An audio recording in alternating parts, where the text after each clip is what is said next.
So now we have Dr. Patrick RENZ, who is a professor in the Hochschule Luzern and is also the chair of aid governance.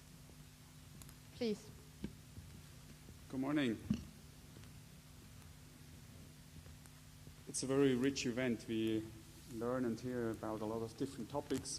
So I ask you to switch again and get into another topic. I'm going to talk about impact of social organizations, of non-profit organizations, and what I will be exposing to you is our work we've been doing with strengthening the capability of non-profit organizations to improve their impact. And in fact, I'm inviting you to think of possible links or possible ideas or partners to bring forward our work. What is the problem at hand? What is the base of that started all this work? It's a very simple thing. It's what you see on the right-hand side.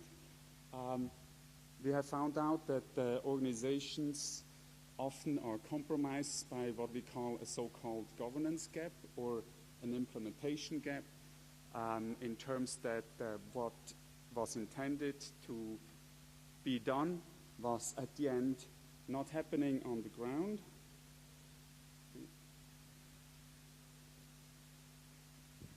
Okay, I don't see it. I'm partially colorblind, so I don't see this.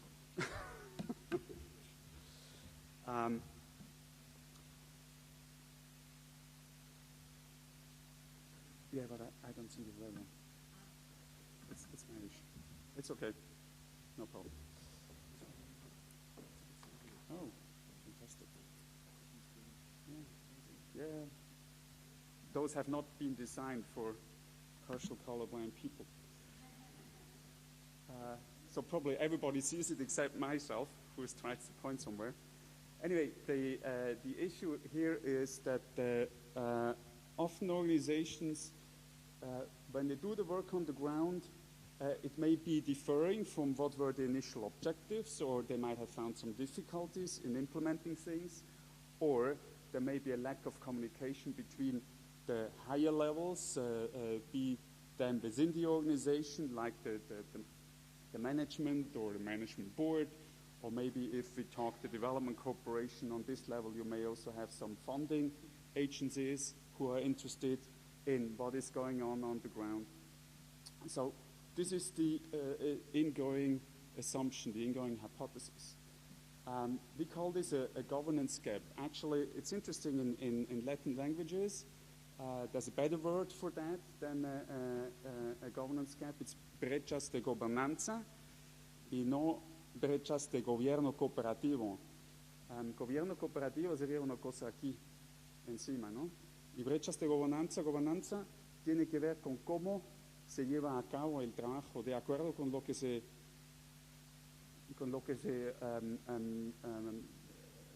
decidió al principio en la parte de gobierno cooperativo. So I think this is a very interesting differences in the languages that in German or in English there is this notion of gobernanza, and the existence, the mere existence of this word shows that this is a topic. And our investigations have shown that it is an issue. Also what we've noticed that organizations often are not aware of this, or sometimes don't want to be aware of it. But we've also seen that organizations who consciously focus on knowing, do we have some governance gap or some implementation gaps, that they become more impactful. How have we come to that conclusion? What is our theoretical framework? We call it a systemic and integrative governance model. And basically, the desire of our work is to give recommendations to management. So this means whatever we do should translate into some actionable parameters, into some influenceable parameters. So this model has a part here, which are 6 modules, composed of 6 modules which can be influenced. Behind each of these modules, there are a number of indicators, and these modules, they translate into relevance, into what is impact and what is sustainability. In other words, if an organization is good here, they're most probably also good here.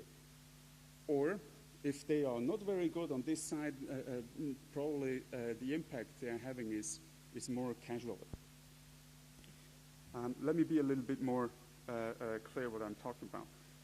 These 6 modules, if you look at them one by one, the system management, the system has to do with what is the context in which we are doing things. Why are we drilling a fountain here? Does it make sense to create a fountain here? Does it not make sense because there's a lot of water already around, or there would be nobody there to take care of maintaining the fountain? So this is important. The system understanding is important for any NGO to being well embedded in what they do. Otherwise, they're somewhere offline and they're not connected to the context. The second part, this mission management, is how you go about doing your mission. Whether you are ill-prepared, whether you don't have the right tools to go, whether you have a bad structure, whether you don't have some clear responsibilities. This is the second part. The third part has to do with integrity, how the integrity is managed within organizations. And I'm not just talking about this simplified picture of corruption. It's a lot more about harmonizing agendas, about finding out hidden agendas, actually, about how do organizations deal with respect to their partners, to stakeholders. Issues, if there are issues, do they come onto the table? Are they brought up, or are they just somewhere cooking under the table and exploded sometimes? So this shows how professional an organization is doing in this topic. The next one is stakeholders. Most of you know also about this, how stakeholders are included. But what we found out there is there's a lot of organizations that may inform stakeholder, but sometimes it's difficult to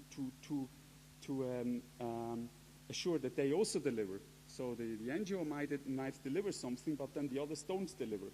So how can organizations improve this mutual collaboration or cooperation, so that it's a cooperation, not just a one-sided operation?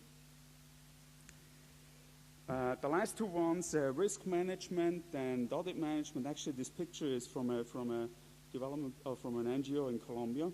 Very interesting organization. They did some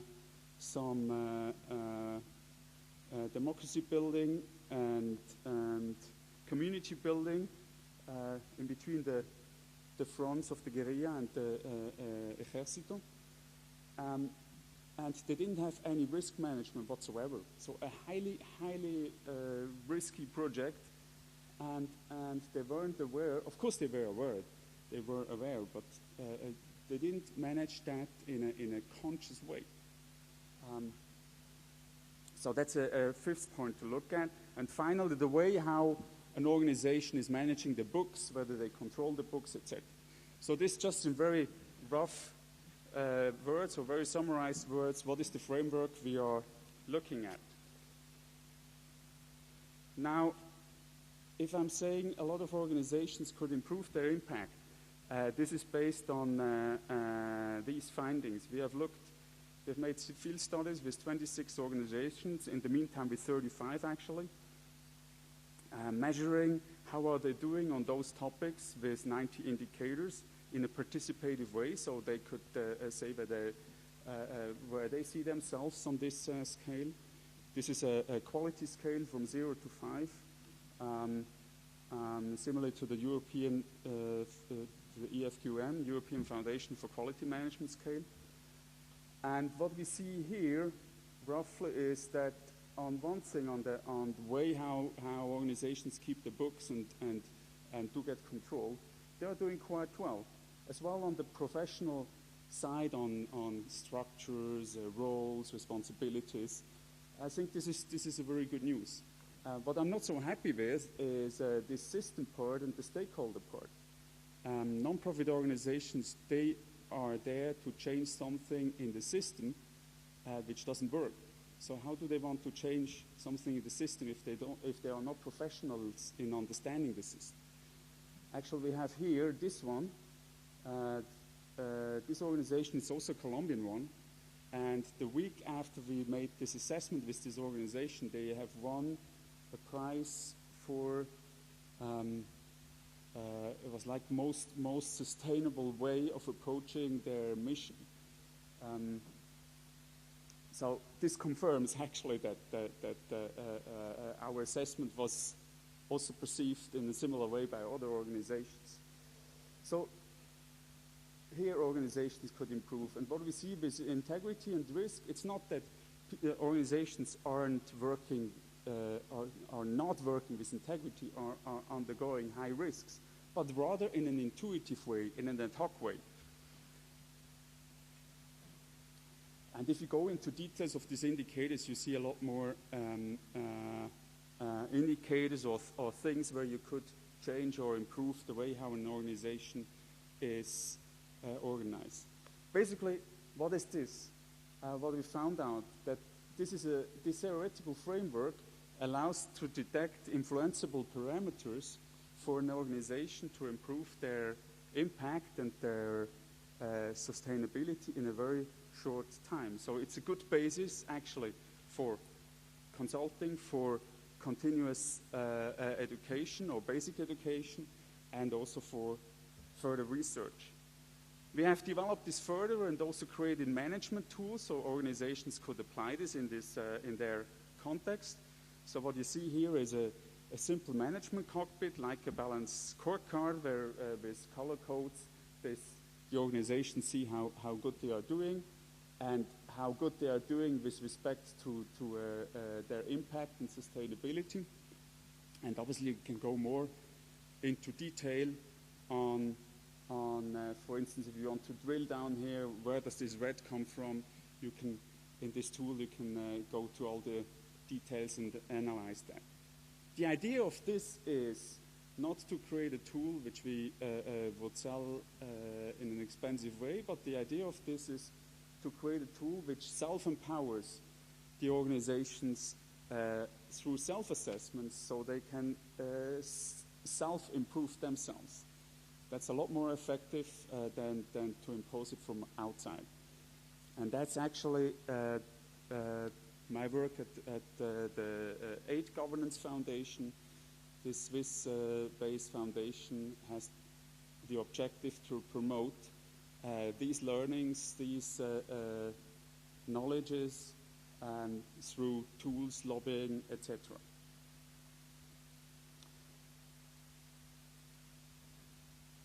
We've worked in a number of countries, also several countries in Latin America, a lot of different organizations, local NGOs, international NGOs, with donor agencies, etc.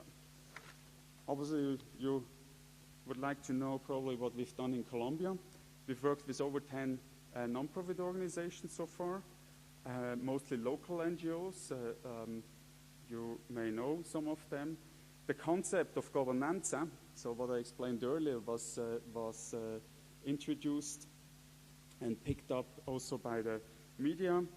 We were introducing this concept also together with the Alcaldía de Medellín. So there's a number of activities going on. Also, we started a training course combined in combination with the Luzern University of Applied Science. And just recently, we made some field tests of this new self-assessment tool, so the next release of our tools.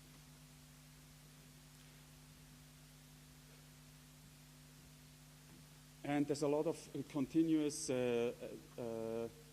research and education going on. I don't go in detail here. But to show you that this is a topic, and this is a topic that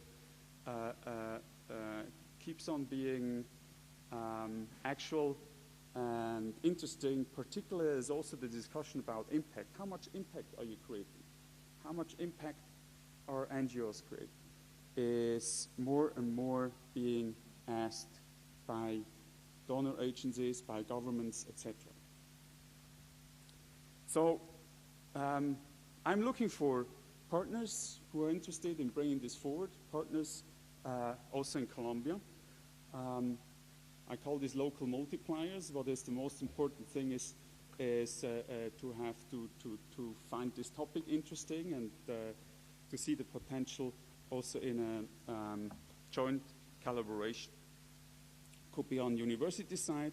Also, we've been in contact with the Colombian embassy in Switzerland, and they are quite fond of this idea.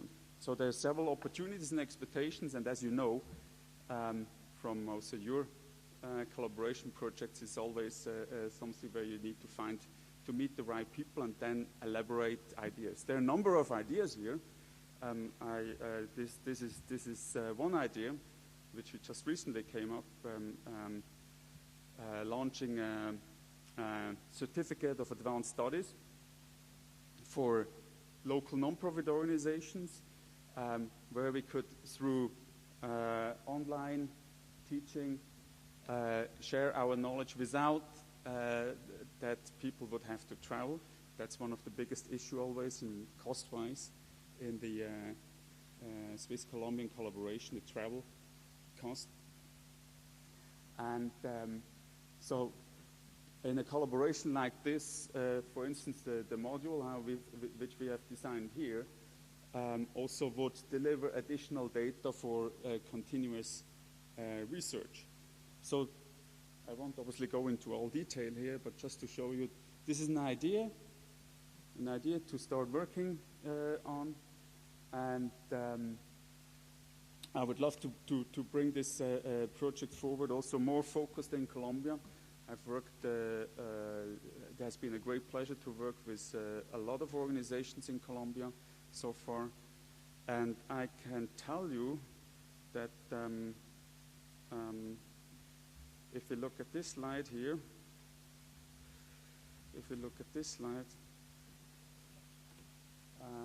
I haven't put it here, but the Colombian organizations, they are, so far, those we've worked with, they are above average, so they're above the red curve.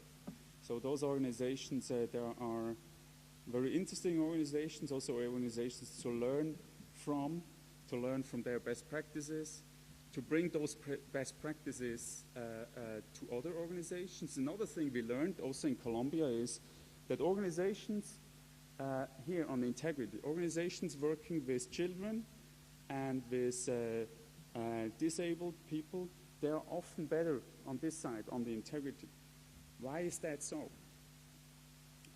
Probably because as part of their mission, they have to think of how do we treat people with respect? How do we, even if children or disabled people cannot express themselves as we do, how can we still offer them a good service, a valuable service, a respectful service? So these are things which I think are extremely interesting and can be detailed further in continuous research. Thank you very much.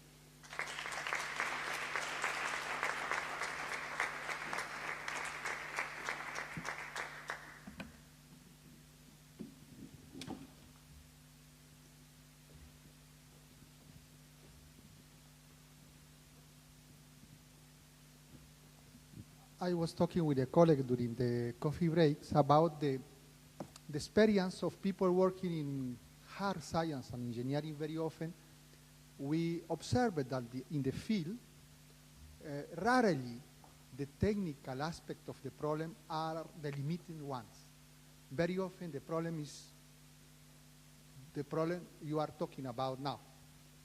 Then I have a question concerning that, but I will shift in Spanish because in English it's very difficult because it's a very sensitive problem. Then I prefer to speak in Spanish, please.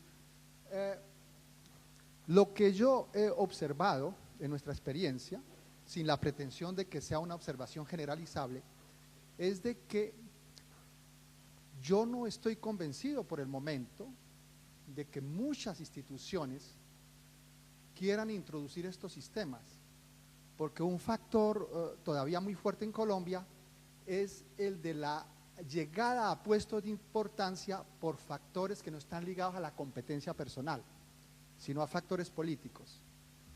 Yo tengo muchos ejemplos en mis proyectos en el terreno donde yo no veo interés en que algunos socios accedan a una gestión optimizada, porque en ese caso muchas veces ellos no estarían en su puesto. Entonces, ese es un ejemplo que le quiero dar. Con relación a la corrupción, también he vivido casos dramáticos de corrupción, en pretensión de invitación a la corrupción, y ahí tampoco vería yo como un interés muy fuerte en algunas instituciones de que esto se implantara. Entonces mi pregunta es, en ese juego, que es un juego de poder, ¿quiénes están realmente interesados en que la buena gestión se integre en las instituciones? Yo agregaría, para terminar, que por eso yo insisto mucho en los rankings, en la evaluación internacional de los individuos y de las instituciones, aunque tengan falencias y sean cuestionables. Eso es democrático en el sentido de que hay una mirada exterior, internacional, al funcionamiento de los individuos y de las instituciones, que permite a mucha gente ganar espacio y promocionarse con sus competencias en un sistema que sigue siendo bastante rígido. Esa era perdón, fue un poco largo, pero todavía tenemos muchísimos funcionarios que no tienen que estar ahí, que no tienen las competencias, que vienen de tal o tal familia, de tal o tal partido político, y lo que están es frenando para que, por Dios, nunca haya rankings, ni evaluaciones internacionales, ni mejor gestión. Eso ha progresado, pero hay mucho de eso todavía. ¿Quiénes están interesados en lo que usted propone? Excelente pregunta, muchas gracias. La verdad, the truth is that you're addressing one of the key issues in this endeavor. Short answer, who is interested in this? Very short answer, nobody. Let me tell you why, and give you a little second shortest answer. If you look at this graphic on the right, where the organization isn't executing to the best of the potentials, you are stepping on the feet of somebody. You might be stepping on the feet of the people in the middle, or the people on the top. So, from our experience, the most innovative organizations, the most organizations that want to move forward, they are most interested in this. But probably those are the ones that least need it. Still, with those, I would say, if you look at this, still with those, there's a substantial potential for improvement. So what is our answer to this issue that maybe nobody is interested, but what we found out here? That's why we created this Foundation 8 governance, and also foundation and not a consulting company, because the objective of this is not to make money, not to create another business. And the very initial thought was to set up a rating.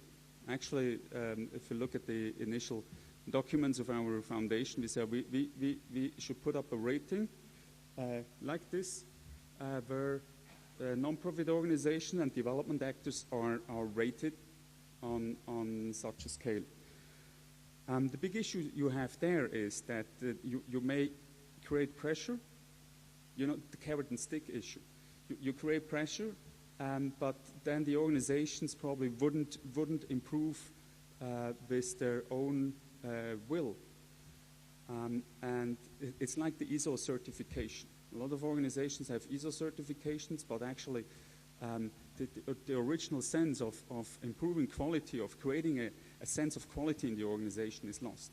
So that's why we have given up, at least for the time being, on the rating strategy, and are pursuing a carrot and stick strategy, trying to cooperate with high-level actors, but at the same time providing self-empowerment tools, training at the basis. So going working with non-profit organizations, like those five NGOs we worked in Cali this summer.